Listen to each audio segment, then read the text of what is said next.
Olá pessoal, meu nome é Elias Jabur e vamos apresentar mais um episódio do Menu de Pequim. Bora lá?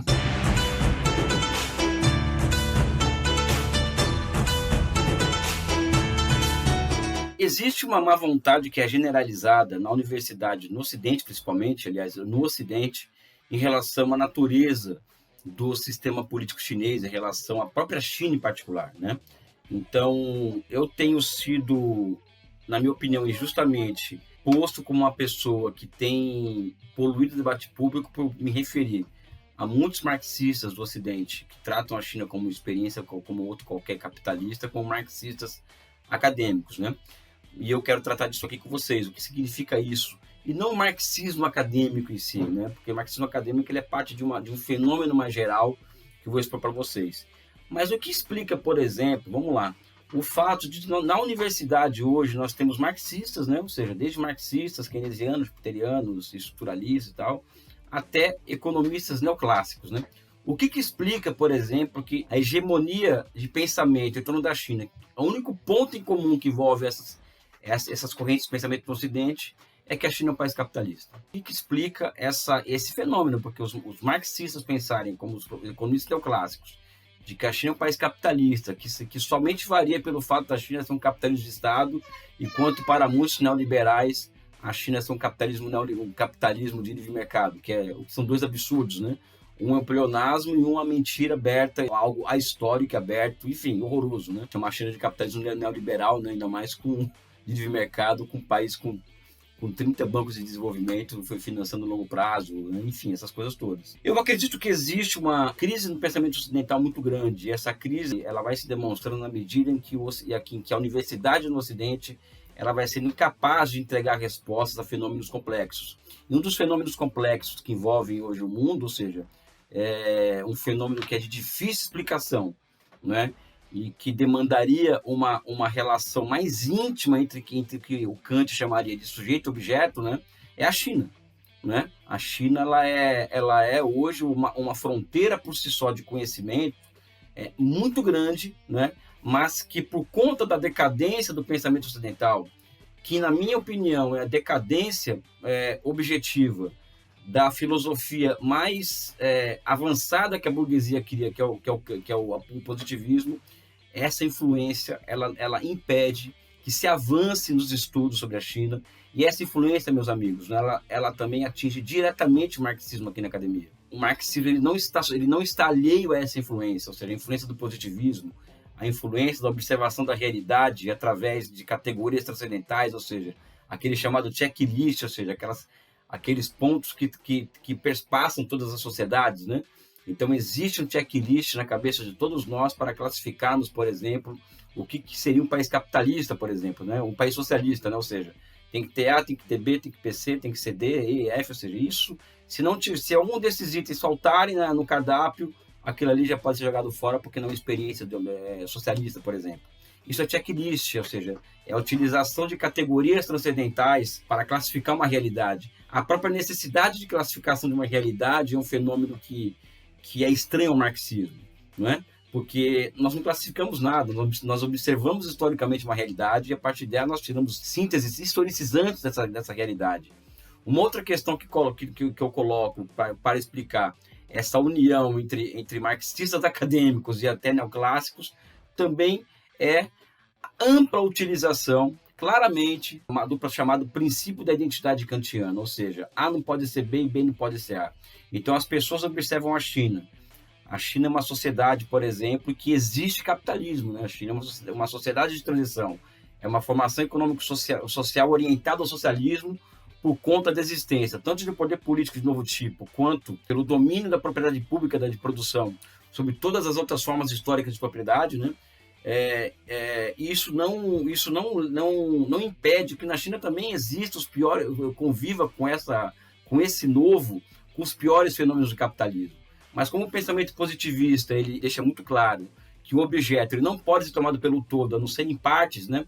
Ao ser tomado por partes, aquela experiência, tendo em vista que na China tem consumismo, tem desigualdade, tem fetiche, tem alienação, aquela experiência, por conta da existência de partes dela com essas características, ela tem que ser jogada no lixo, porque ela não é uma experiência de novo tipo, ela não é uma experiência socialista. Ou seja, existe uma crise do pensamento ocidental, como eu coloco, essa crise é a crise do positivismo. Essa crise do positivismo, ela atinge diretamente os marxistas. Como contrapor, por exemplo, essas chamadas categorias transcendentais, ou seja, o checklist, né, que as pessoas têm na cabeça delas quando se fala em socialismo. O socialismo ele tem que ser um mundo de Alice, vamos dizer assim, que se não se realiza no mundo real, não é socialista.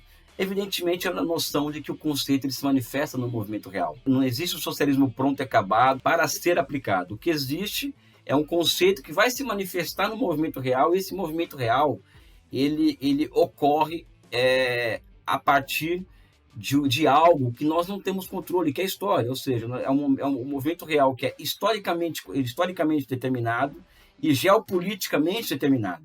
Então, por exemplo, no nosso livro nós colocamos que o socialismo no século XXI, que esse socialismo que a China ela está tentando encampar, é uma experiência que, por conta da existência dela ocorrer em um mundo amplamente dominado pelo capitalismo, e que as relações sociais de produção e de troca em nível mundial, as instituições econômicas em nível mundial, serem criadas pelo capitalismo, reguladas pelo capitalismo, isso cria por si só uma série de restrições às experiências socialistas.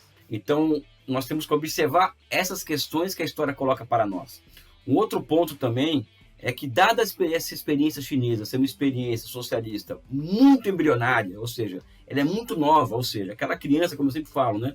Uma criança, ela nasce, ela cresce, vira adulta, e a face dela também muda, né? E como nós observamos a realidade a partir da visão de que o conceito se manifesta no movimento real, nós abrimos mãos de conceitos abstratos para entender o que é socialismo, como, por exemplo, a abolição da propriedade privada como algo solto no tempo e no espaço, e não como resultado de um longo processo histórico. Nós abrimos mãos disso para observar como que esse socialismo ele se apresenta no mundo real.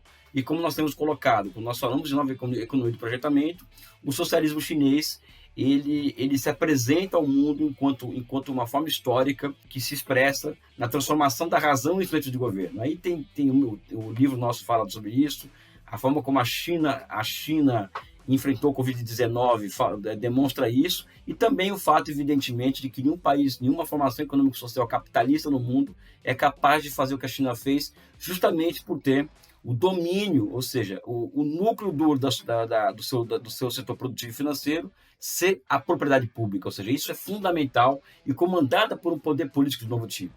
Isso por si só já é suficiente para dizer o seguinte: olha, tudo bem, você não precisa concordar com Elias de que aquilo é uma formação social orientada ao socialismo. E sim, é uma formação social não capitalista, porque não existe capitalismo, pessoal, onde não existe os capitalistas tomando conta do poder político. E aqui ninguém vai me convencer de que o Xi Jinping é enquadrado por bilionários, ou que os bilionários chineses eles enquadram o exército de libertação popular, e também é onde a propriedade privada ela não exerce o poder de geração dos ciclos de acumulação da economia. E é o setor público da economia que gera os ciclos de acumulação. Ao menos é uma experiência não capitalista de desenvolvimento, uma via não capitalista. Eu acho que é uma via orientada ao socialismo por uma série de outros conceitos que se manifestam naquele movimento real, né? Então, eu acredito, por exemplo, que existe uma crise, como eu vou repetir pela quarta vez, uma crise do pensamento ocidental.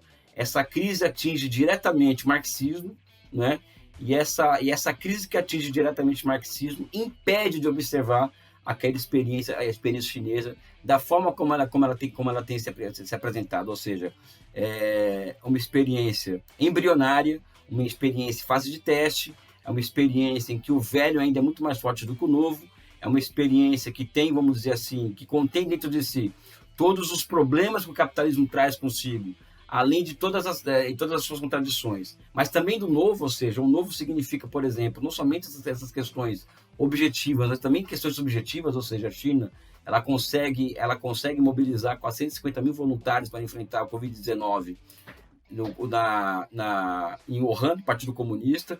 3 milhões de jovens recém-graduados voluntariamente foram ao interior do país para retirar os últimos 46 milhões de pessoas da linha da pobreza, isso significa que existe uma outra subjetividade surgindo ao próprio fetiche da mercadoria, né? Aliás, porque você só fetichiza aquilo que você não controla. E na medida que a planificação econômica ela se transforma em uma lei objetiva do socialismo, você cria também as condições para a superação do fetiche da mercadoria, né?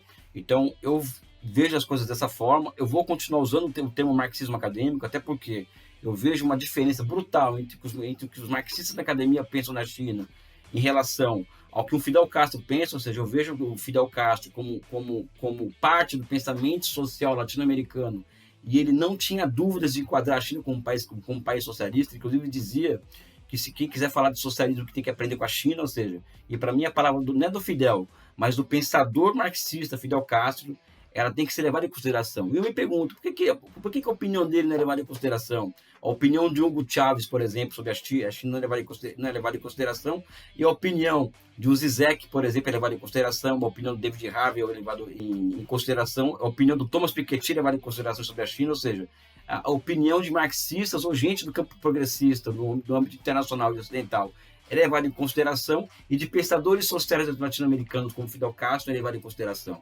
Eu acho que nós temos que pensar nesse tipo de colocação, além do que eu coloquei aqui sobre a China, para termos um juízo menos colonizado sobre a China, mais periférico, né? Inclusive brasileiro sobre a China, né? Porque do sucesso daquela experiência depende do próprio futuro da humanidade. Eu vou ficar por aqui, o debate é muito quente, né? Eu tenho sido acusado de interditar o debate público, veja bem, eu interditar o debate público, eles não querem debater, e eu que estou interditando com isso, mas é isso mesmo, né? Ou seja, o marxismo acadêmico, ele é incrível como eles pensam da mesma forma que a China, como os neoclássicos pensam, né? Eu fico por aqui com um forte abraço e um beijo no coração de vocês.